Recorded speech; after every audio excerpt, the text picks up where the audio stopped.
mga magsasaka sa Pilipinas, tiyak naranasan niyo na ang hirap kapag kulang ang damo para sa baka, kambing at tupa. Tuwing tag-ulan, sagana sa damo. Pero pagdating ng tag-init, tuyot ang lupa. Kaya napipilitang bumili ng pakain na pabrika, tumataas ang gastos at halos wala ng kita. Pero ngayon, wala na kayong dapat ipag-alala dahil narito na ang super nutritious na damo mula Japan, isang beses lang itanim. May sariwang damo na buong taon. Mayroon itong hanggang 78% na pagtubo at sa loob lamang ng 45 araw ay maaari ng pakainin sa hayop at makalipas ang 2 linggo ay tutubo ulit ng luntiang-luntian. Malambot, matamis at puno ng protina, gustong-gusto ng mga hayop, mabilis lumaki, hindi sakitin, mas matibay ang laman at masagana sa gatas.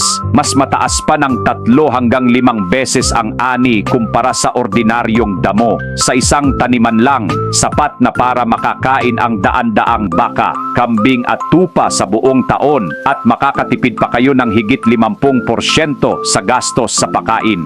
Higit pa rito, ang damong ito ay 5 beses na mas matibay kaysa karaniwan. Kayang tiisin ang tag-init, tag-ulan, peste at napakadaling alagaan. Dahil dito laging may tiyak na pagkain ng mga hayop, mabilis silang tumaba ng 10 beses, nabebenta ng mas mataas ang presyo at mas malaki ang tubo. Ito ang tunay na solusyon para sa pangmatagalang tagumpay.